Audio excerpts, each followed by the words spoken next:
Hi, I'm Bill Seener. And I'm Jay Burney, and today we're doing Staying Connected. It's June of 2025, and today we're going to be talking about the new State of the Birds report that's just been released by a lot of scientific organizations and birding organizations. And State of the Birds is not good. In 2019, there was a State of the Birds report that was released. It said that in North America, bird populations have declined by 3 billion birds since the 1970s. That's about one third of the population of birds have disappeared. The new State of the Birds report, which just came out a few weeks ago, says that decline is not only progressing, but it's getting bigger. And so we are losing more birds. Well, I brought along another discussion piece today. It's a miner's helmet from days gone by, obviously, and the lamp that was used to light the way in the mines was just a little oil burning or kerosene burning torch.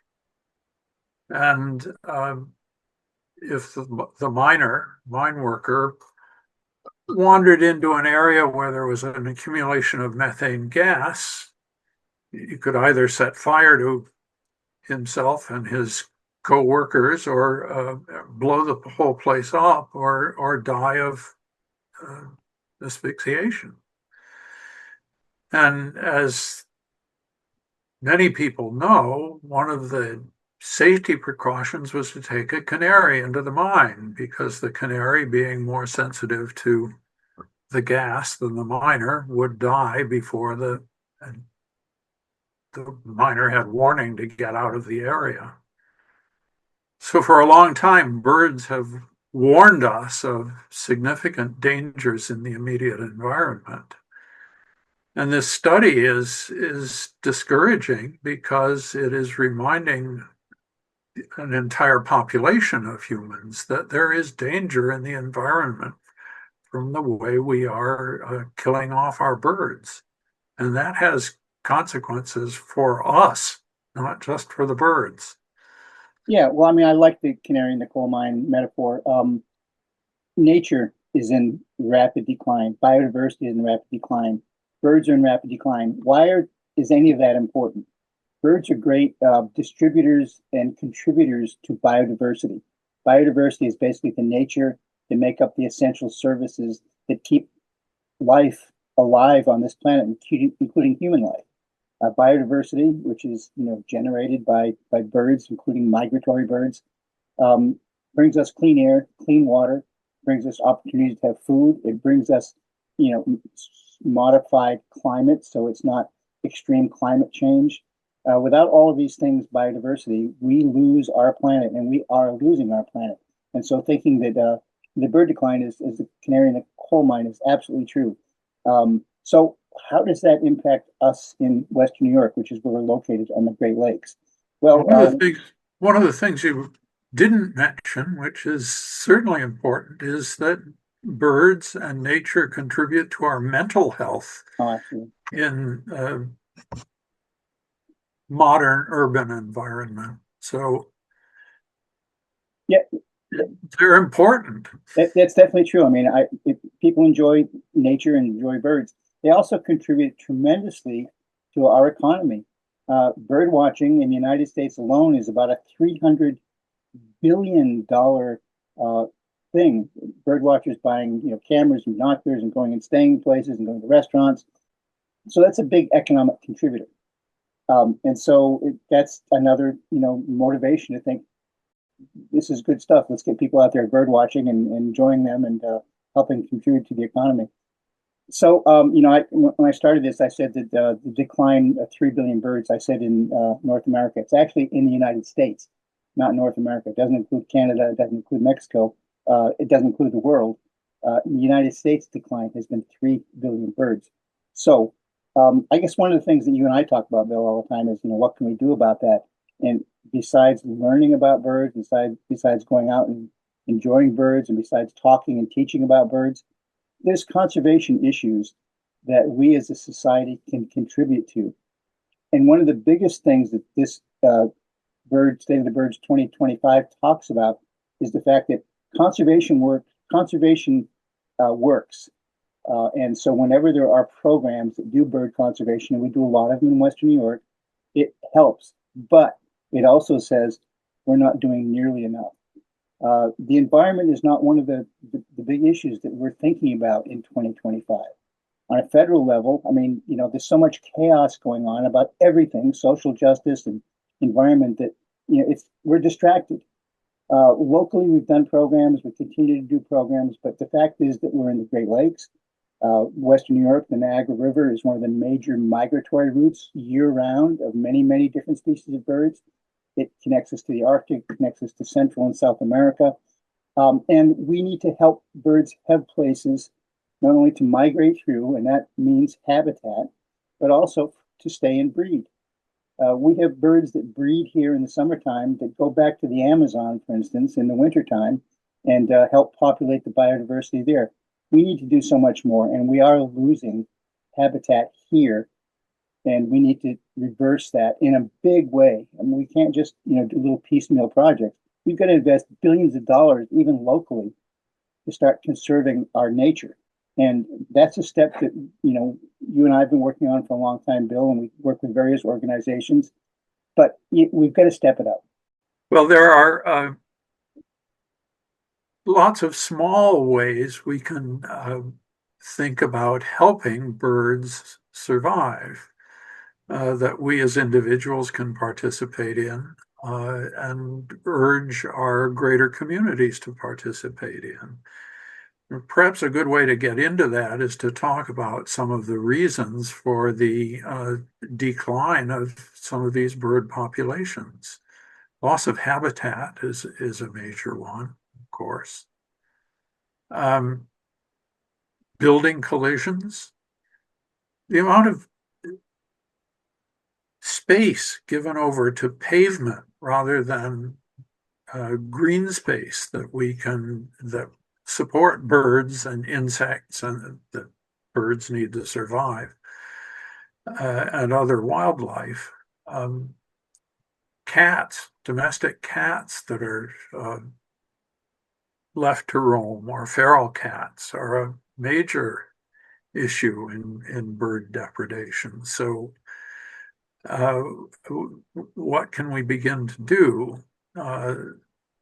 There are issues with habitat replacement, and I've recently read about efforts to restore habitats for burrowing owls in the southwestern United States.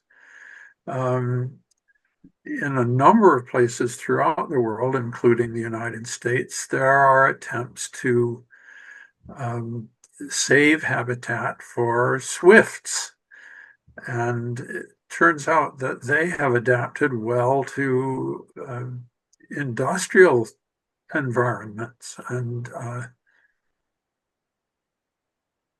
I'll let you talk some more about them because you're the expert. But one of the potential opportunities to save swifts is by preserving some industrial chimneys. Yeah, so we're talking about chimney swifts. You are. Yeah. Let's talk about loss of habitat for a minute. What does that mean? Habitat is basically where animals live, where people live, where living things exist. And so birds have specific kinds of habitats, snakes have habitats, frogs have habitats, different plants have different habitats that they require in order to survive and thrive.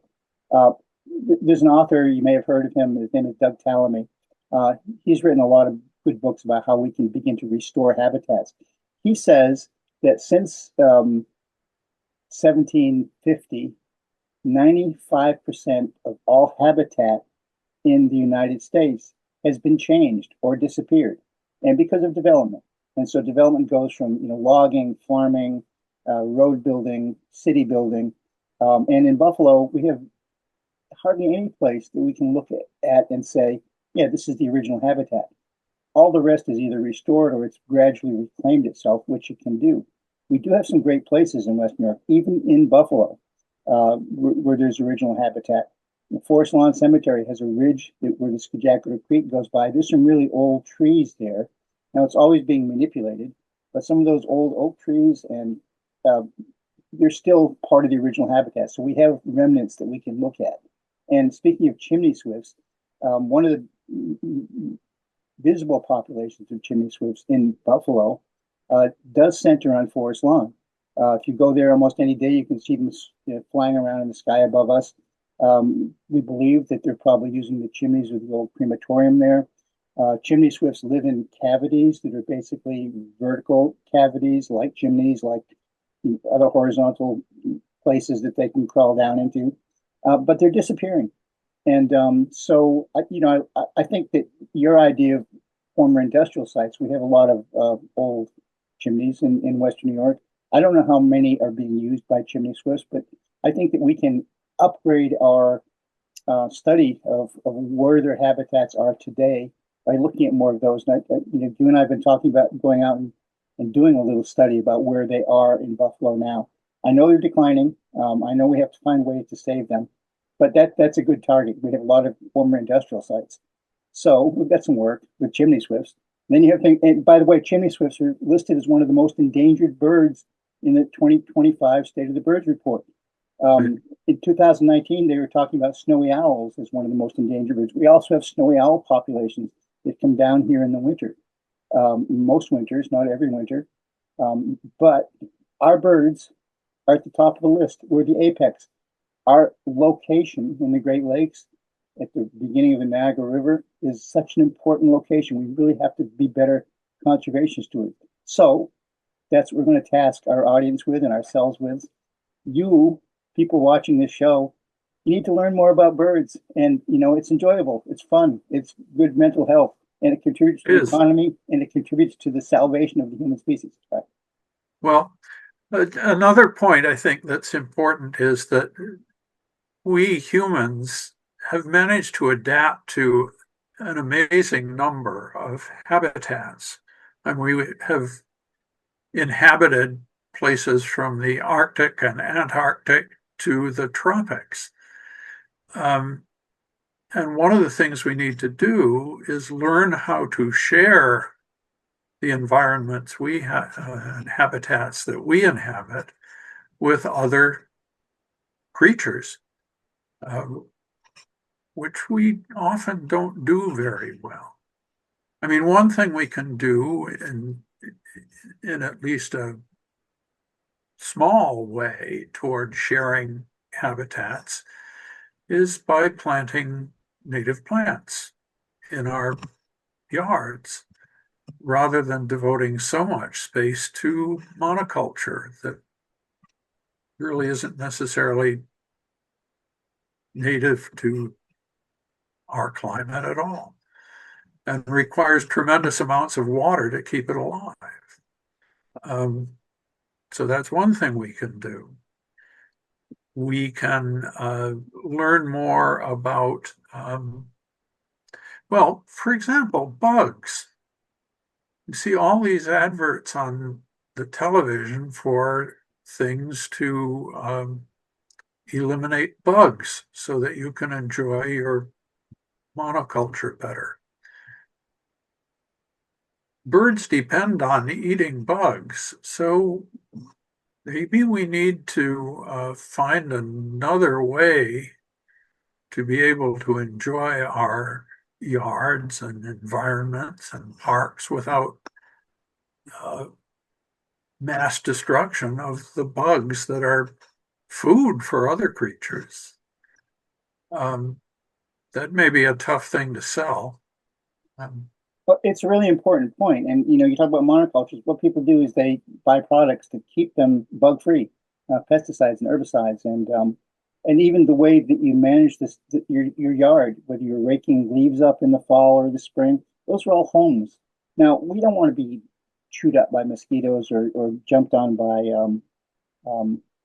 other critters that might bite us or harm us. But here's the thing. Wildlife is designed in an evolutionary way to help manage all of those things. So birds eat bugs, bats eat bugs. There's just so many ways that we contribute to the decline by not realizing the ecological services that wildlife provides. So, yeah, I guess that we can do that. And I think in the future, our show will be focused a lot on those kinds of activities, policies that work in a city, like lights out policy, which is, during migratory bird season, if the lights are on, birds can be attracted to lights, and sometimes that involves building collisions. And we can do policies like the state of New York has that helps us, remember to turn the lights out during migratory bird season. There's so many things we can do. I've been fascinated by Tim Beatley's book, The Bird-Friendly City, and the number of ways that relatively simple adaptations can save different species of birds and thereby spaces for us to enjoy more than the spaces we've created, and to make their life and our life easier and more pleasant. And it just takes some vision to implement some of these things. Tim Beatley is a great proponent of bird-friendly cities. He's created a network called the Biophilic City Network, which basically means nature-friendly city. We've had him in Buffalo. We've had him speak before the Birds of Niagara event, and he's sort of being introduced into our culture, our local culture, as a person and a network of ideas that are going to help us. And we're going to be working with local elected officials and local organizations to help promote biophilic city policies, which we can bring to Buffalo and Western New York. It's getting kind of on to our end time. I just want to say that we will put up a link to the State of the Birds report and probably to Tim Beatley's Biophilic Cities Network and that beautiful book you just mentioned, The Bird Friendly City. And we'll stick it on the end of this little video. I'm about talked out for the moment on this subject. Bill, do you have anything more to say before we wrap up? Not at this point, but it's a subject we'll have to revisit often. I suspect we'll be talking about it almost every show. Yep. Well, thank you. And thank you for watching again. And stay tuned next time. We'll be back with another Staying Connected. So long, Jay. See you soon.